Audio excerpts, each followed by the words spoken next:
Put your hands together for the very funny Chris Aiken. Thank you, one and all, for coming back to the most wonderful, the most stupendous, the greatest comedy showcase in the world, my house.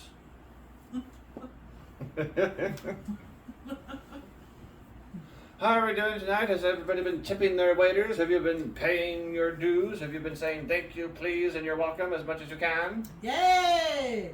Well, good. That means you're all good people and I should leave. So I've been thinking a lot about, I remember having my parents tell me that the stork, this magical bird, was what delivered me to their house. I know it's bullshit now, but at the time I was like, really? I was carried through blistering cold and scorching desert by a magical bird across the ocean, over the frozen tundra, past tornadoes, airplanes, and drones just to get to your house? And they go, y'all must be really good people. You know, for the bird to brave his fucking life for that shit.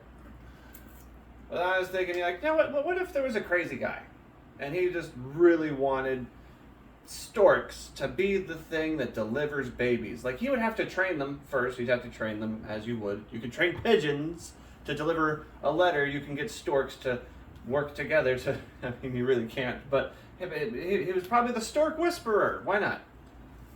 And he would have 20. You would require about 12 to 20 birds, giant, 2 feet tall, just going, well, we could just eat the baby right now, or deliver it to the Aikens. Clearly, there's a future for this child if ever there was one. And they'd be flying midair, because that's the sound of birds, which is more shh, and but is a way better bird sound for me. I just know that at a certain point they'd be like, oh look, a piece of bread. This old lady on a bench is, well, you have to drop this baby here. And they would just drop it in the middle of the backyard and just be like, all right, we'll come right back to this one spot. There will totally be a baby when we return. And they fly off, eat the bird, they eat the old lady too, why not? She didn't have enough bread, so they got their revenge. And I saw you take a little piece of meat. You're like, I was hungry, and you. If it's a good show, it makes people want popcorn, so they want yum, yum, yum, yum, yum, yum.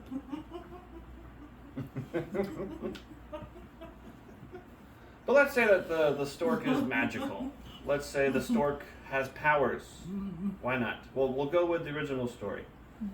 I still think that they would be lazy birds eventually. Everybody gets tired of their job, so they just don't want to work nearly as hard. And on their way to deliver, we'll say, a garbage man's baby.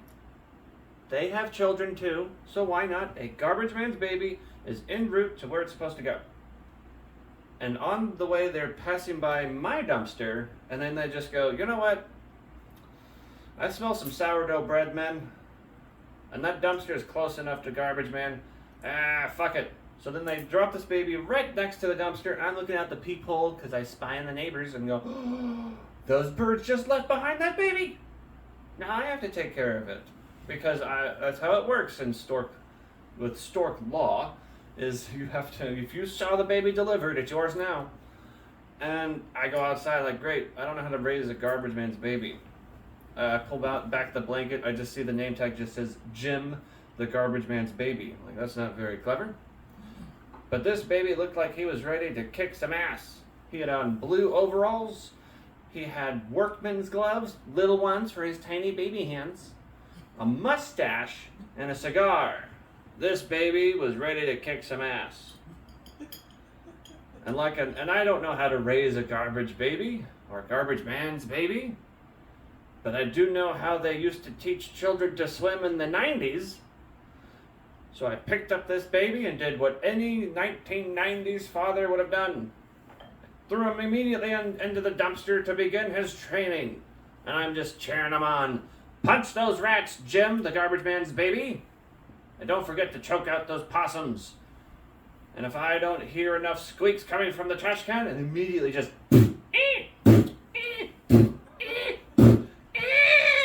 he He is kicking the shit out of all of these rats and possums. It is amazing. Like, you've earned yourself some ice cream, Mr. Goo Gaga. You've already punched them. They've had enough. They're crying, Uncle.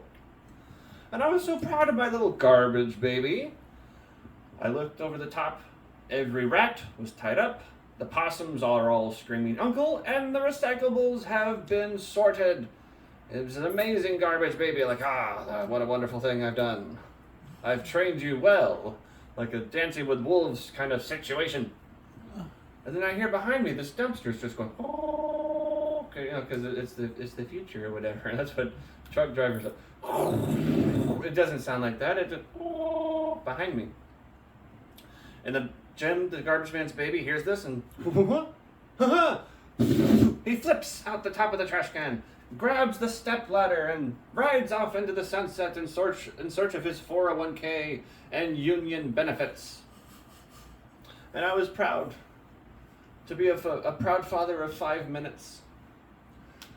I taught him well. He punched all the rats. That was the checklist. He was very good. They just grow up so fast. I'm going to miss my little dumpster baby. All right, y'all been a wonderful audience. Thank you so much.